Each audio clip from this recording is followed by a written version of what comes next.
कैसे हो आप? उम्मीद है आप सब ठीक होंगे, सकुशल होंगे। तो आज मैं अपने केमिस्ट्री लेक्चर में आपको बताने जा रहा हूँ reamer teamer reaction.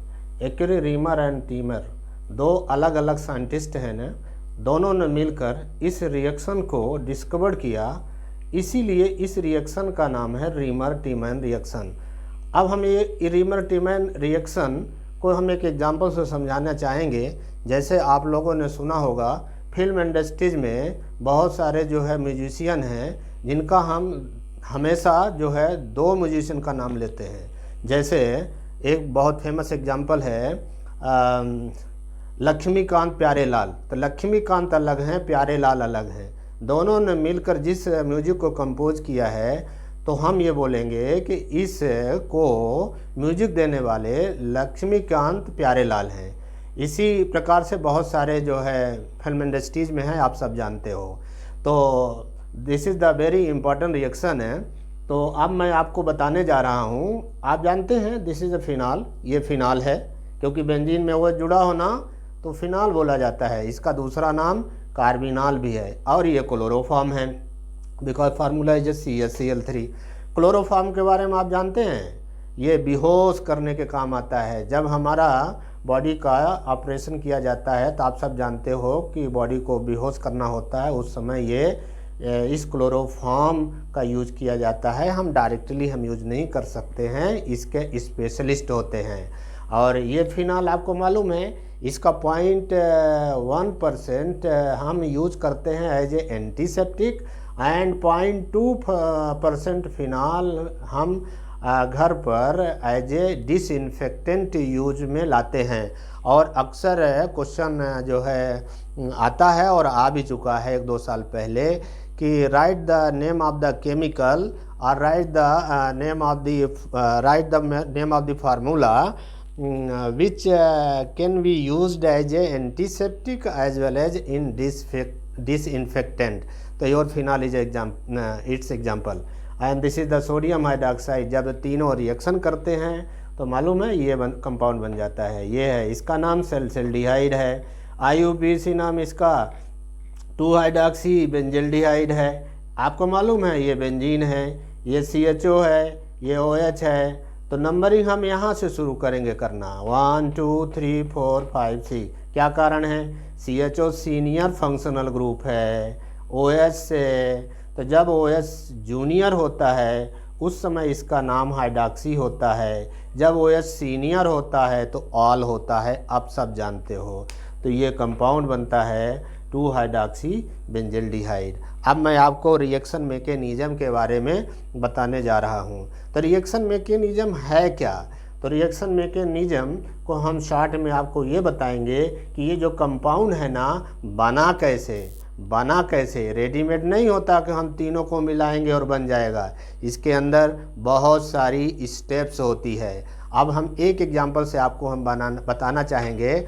For example suppose करो आप घर में चाय बनाना चाहते हो, है ना। एक तो मदर जो है चाय बनाती है, रेडी मिलता है ना। तो वो उसको हम इस रिएक्शन को समझ सकते हैं। लेकिन आप जब बनाना चाहेंगे तो आपको मालूम है आपको मिल्क परचेज करना पड़ेगा, आपको जो है शुगर परचेज करना पड़ेगा, चाय की पत्ती परचेज करना पड़ेगा, बहुत सारी चीज़ें परचेज करनी पड़ेगी। फिर उसके बाद किचन में हमें गैस चाहिए और उसके बाद अदरक का दूसरी चीज़ें भी मिलाते हैं। मिला करके जो है हम उसको पकाते हैं, उसमें टाइम भी लगता है। और टाइम लगने के बाद काफ़ी समय, मतलब 10-15 मिनट तो लग ही जाता है, उसके बाद जाकर चाय बनती है। तो ये पूरा मैकेनिज्म हो गई, ये पूरी मैकेनिज्म के कैटेगरी में आएगी। तो हम आपको बताने जा रहे हैं कि रिएक्शन मैकेनिज्म हुआ कैसे। पहले आप देख लीजिए, यहाँ 3 मोल NaOH यूज में लाया गया है। इसमें से 1 मोल NaOH है जो आयनाइज होकर के Na+ और OH- में टूट जाता है। आप जानते हैं OH न्यूक्लियोफाइल है। न्यूक्लियोफाइल का मतलब हुआ इलेक्ट्रॉन डेंसिटी है। देखिए माइनस साइन भी है और लोन पेयर ऑफ इलेक्ट्रॉन भी है ना। और ये क्लोरोफॉर्म है। क्लोरोफॉर्म के अंदर आप देख लीजिए hydrogen directly attach to the carbon और इस कार्बन से 3 Cl भी अटैच है। आपको मालूम है कार्बन मोन निगेटिव होता है हाइड्रोजन से, negativity of carbon is 2.5, negativity of hydrogen is 2.1। तो कार्बन ड्यू टू मोन निगेटिव है तो बॉन्ड पेयर ऑफ इलेक्ट्रॉन यानी हाइड्रोजन का इलेक्ट्रॉन कार्बन अपनी तरफ खींच लेगा, खींचने के बाद इस पर माइनस साइन आ जाएगी और H पर प्लस साइन आ जाएगी। आपको मालूम है जब हाइड्रोजन पर प्लस साइन आती है ना, उसमें कोई भी इलेक्ट्रॉन नहीं होता है, कोई भी इलेक्ट्रॉन नहीं होता है। तो कोई भी इलेक्ट्रॉन नहीं होता है तो इसलिए वो बहुत ज़्यादा एक्टिव होता है, बहुत ज़्यादा बरीड होता है। जैसे आप में से कोई एक बच्चा एग्ज़ाम हॉल में क्लास 12th बोर्ड एग्ज़ाम दे रहा है और पेपर देखा, देखने के बाद उसको समझ में ये आया कि मुझे एक भी क्वेश्चन नहीं बन रहा है। अब उस समय उसकी हालत आप समझ सकते हो। वही हालत इस हाइड्रोजन की है इलेक्ट्रॉन के बारे में। तो ये OH है, माइनस है, OH पर माइनस साइन है, देख लीजिए ये न्यूक्लियोफाइल है। आपको मालूम है यहाँ कार्बन ने हाइड्रोजन को परेशान किया। तो एक चीज़ बहुत फेमस है, आपने सुना होगा कि मरने वाले से बचाने वाला बड़ा होता है। तो ये OH क्या किया, हाइड्रोजन को बचा लिया, ये इलेक्ट्रॉन ट्रांसफ़र करके वाटर बना दिया, CCl3 बना दिया। अब आप ध्यान रखना CCl3, ये CCl3 के अंदर 3 क्लोरीन हैं, एक माइनस साइन है। क्लोरीन, एक क्लोरीन में 3 लोन पेयर ऑफ इलेक्ट्रॉन होता है। आपने सुना होगा 3 लोन पेयर ऑफ इलेक्ट्रॉन होता है, जैसे 1 2 3 4 5 6। तो 1 pair, 2 pair, 3 pair, 3 lone pair of electron होता है। तो 3 क्लोरीन में कितने लोन पेयर ऑफ इलेक्ट्रॉन होंगे, 9 लोन पेयर ऑफ इलेक्ट्रॉन होंगे।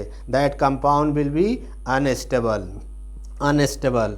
तो ये क्या करेगा, Cl माइनस रिलीज करके CCl2 बना लेगा।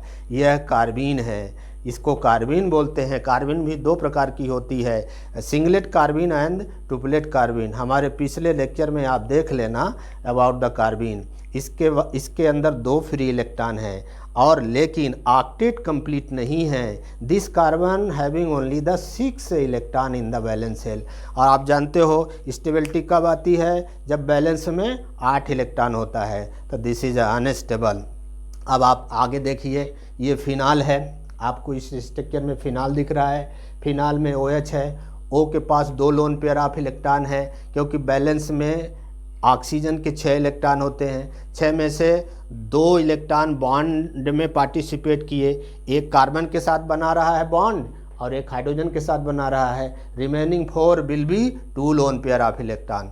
तो ये है, ध्यान रखना, आप लोगों ने बेसिक केमिस्ट्री में पढ़ा होगा GOC में कि OH प्लस M यानी पॉजिटिव मेसोमेरिक शो करता है। इस इफेक्ट से OH क्या करेगा, बेंजीन को इलेक्ट्रॉन पंप करेगा और बेंजीन को एक्टिवेट कर देगा, यानी बेंजीन के अंदर इलेक्ट्रॉन डाल देगा, जिससे जो है बेंजीन की रिएक्टिविटी टुवर्ड द इलेक्ट्रोफाइल बढ़ जाएगी। और ये OH इलेक्ट्रोफाइल के लिए आर्थो और पैरा डायरेक्टिंग ग्रुप होता है। ये देखिए कार्बीन है, कार्बीन के पास 2 फ्री इलेक्ट्रॉन हैं, यहाँ पर CH बॉन्ड है, इस बॉन्ड में 2 इलेक्ट्रॉन है, एक कार्बन का है, एक हाइड्रोजन का है। तो ये दोनों फ्री इलेक्ट्रॉन एक एक से रिएक्शन करते हैं और ये कंपाउंड बन जाता है। और ये कंपाउंड फाइनल कंपाउंड नहीं होता है, यह इंटरमीडिएट होता है, यानी माध्यमिक यौगिक होता है। एक NaOH हमने यूज कर लिया था, अभी कितना बचा था, ट्वाइस NaOH। तो देखिए सोडियम हाइड्रोक्साइड 2 मोल हमने यहाँ लिया है। NaOH के अंदर आपको मालूम है Na पर प्लस साइन होती है, OH पर माइनस साइन होती है। तो दोनों दोनों Cl माइनस साइन होती है, क्योंकि कार्बन से अटैच है। Cl निगेटिव है, Cl की निगेटिविटी 3 होती है। तो ये आपस में रिएक्शन करके ये जो है 2 molecules of the NaCl by product बनाएंगे और in place of the 2Cl 2 OH यहाँ आ जाएंगे। तो ये आप देखिए 2 OH आ गया यहाँ। Each OH having the 2 lone pair of electron. This is the rule that whenever 2 or 3 OH directly attached to the same carbon atom, that compound will be unstable. Reason, force of the repulsion take place between the lone pair and the lone pair. So this is the unstable. So for stability, this release the water molecules from here. Now see here water molecules. Thereafter you see here it will form the CHO.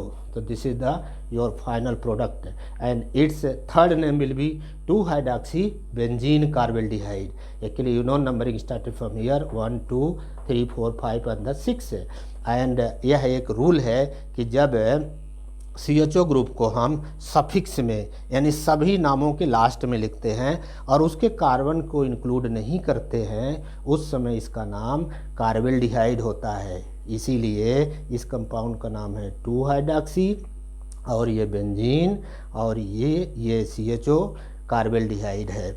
और एक चीज़ मैं आपको जो है बहुत important है यहाँ मैं बताना चाहूँगा कि जब OH ग्रुप फिनाल को इलेक्ट्रॉन पंप करता है तो इलेक्ट्रॉन डेंसिटी ऑर्डर होता है ortho, then para, then meta. इसीलिए CCl2 जो इलेक्ट्रोफाइल है आर्थो पोजीशन पर जा रहा है, क्योंकि मालूम है CCl2 को इलेक्ट्रॉन चाहिए, आर्थो पर इलेक्ट्रॉन सबसे ज़्यादा है, तो सब इसलिए वो आर्थो को प्रेफर करेगा और वहाँ जा कर के जुड़ जाएगा।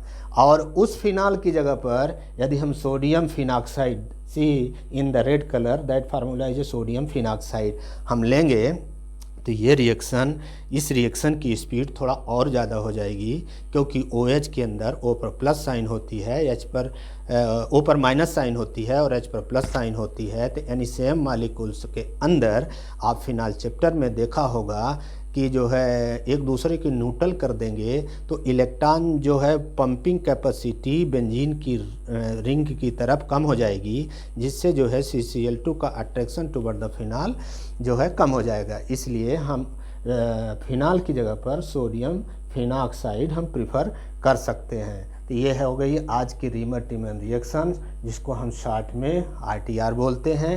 ये आपके NCERT book chapter number 11 that is alcohol, phenol और ईथर में ये रिएक्शन गिवन है, और this is the very important reaction. ये अक्सर CBSE बोर्ड में रिएक्शन लिखने को आता है, मैकेनिज्म भी लिखने को आता है, और ABCD types of the reaction भी पूछे जाते हैं।